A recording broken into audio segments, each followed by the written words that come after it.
Welcome to the Content Machine podcast. This week and next episode are going to be a little bit different because this fall, Adelsberger Marketing celebrates 10 years in existence. And I wanted to take a little bit of time to talk about how we've gotten to where we are in hopes that maybe as an entrepreneurial spirit, it will encourage you as you start your own thing.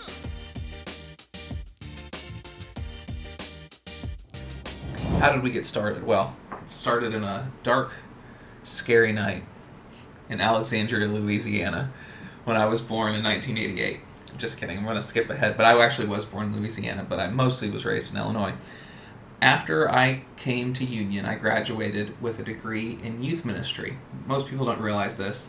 I actually scrubbed that from my LinkedIn at one point because as I was trying to get jobs in marketing, people would look at my LinkedIn profile and be like, hey, you don't have a degree in marketing. I just have a degree in arts on LinkedIn. It's still that way today. But I realized my senior year of college that I wasn't supposed to be a vocational youth minister. Still very involved in the church and still very involved with the youth at our church. But I was supposed to do something else vocationally. And so I started with something called the AmeriCorps Vista program.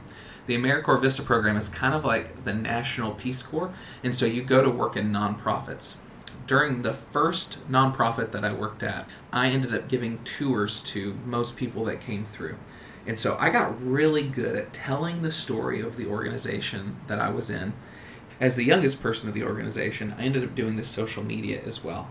And this was during the Arab Spring, and so the popularity and people seeing the value of social media increased a lot during that time, and I was a beneficiary of that. And so I was doing marketing there. I became friends with the guy who owns the burrito meal, my friend Sean. And I say owns the burrito meal, R.I.P., the burrito meal's been closed for a few years. But Sean was a guy just slinging burritos, and I was a guy wanting to do some stuff on the side, and so I started helping him with marketing. I designed my first business card for Sean in Pages on my Mac. Now, Pages is a word processor, and that card was super ugly, but you know what? Sean liked it. And he was willing to pay me in burritos. And so I was doing the work at the nonprofit. I was working with Burrito Meal. And then my wife also at the time was writing devotional material. And so I learned how to lay out a book for self-publishing, build a website to promote it, do graphics and things of that nature. And so I was doing all of these things. And then I switched nonprofits and came in as the manager of marketing and events. During that time, someone who doesn't have a design background, I ended up rebranding the center. We didn't hire a firm. I did it in-house. That logo is still in use more than 10 years later. We designed the logo and rewrote the mission statement. Both of those things are still in use 10 years later, which blows my mind. But that workplace turned very toxic, and I was no longer able to continue to work there and be healthy. I'm not a stressed person, but like every day coming into work, I felt this pain in my chest from the fear of working there. Well, they started firing people, including my boss, and I found out about it through a third-party channel, not through work. And so I took the pleasure to walk in and quit on a Monday, and it's a fun thing to get to quit a job that is not treating you right. And so during that process, knowing that they were going to start firing people, my wife and I had been talking.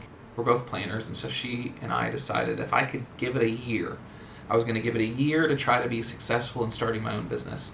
And at a year, we would decide whether it was worth continuing or not.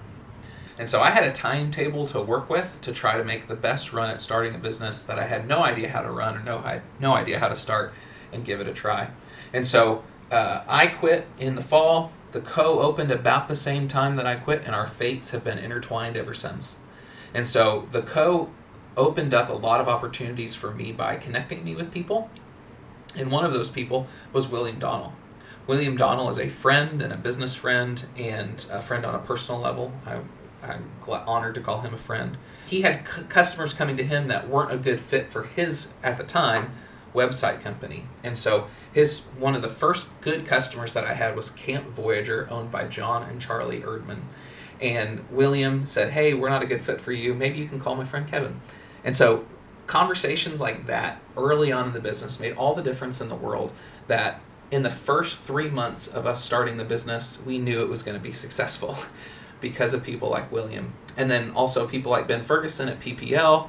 During this time, I also saw an opportunity to get involved with what I thought would be the future of media in Jackson, which is our Jackson Home. At the time, it was just a podcast about people in Jackson and things going on there. Now it's turned into a magazine and a website and a whole bunch of other really cool things. But our Jackson Home in the early days, I helped design the logo and build the first website. And so those things helped me make more connections that have been really helpful as we've moved along in time here. But one of the first things that I did for our Jackson Home was I made a video about Grubb's Grocery when it opened. Now, let me tell you about that camera. I had a little bit of a website business going, doing a little bit of graphics, but I realized quickly when you're building websites, you need photos. And so I needed a camera. And I went to my wife, whom I love and is very supportive of this, and I said, hey, I need to spend $300 to buy this camera. And she did not like that idea. And so I shelved it, and I came back to her again, and she finally acquiesced after I bugged her enough. And that camera started a whole line of our business that is still growing today. So back in the day, it was buying a $300 camera, and now we have like $30,000 of camera equipment at any given day. And so you just never know when those little bitty investments are going to pay off in the long run. So we're going to take a break, and we'll come back in a future episode and talk about a little bit more history after that.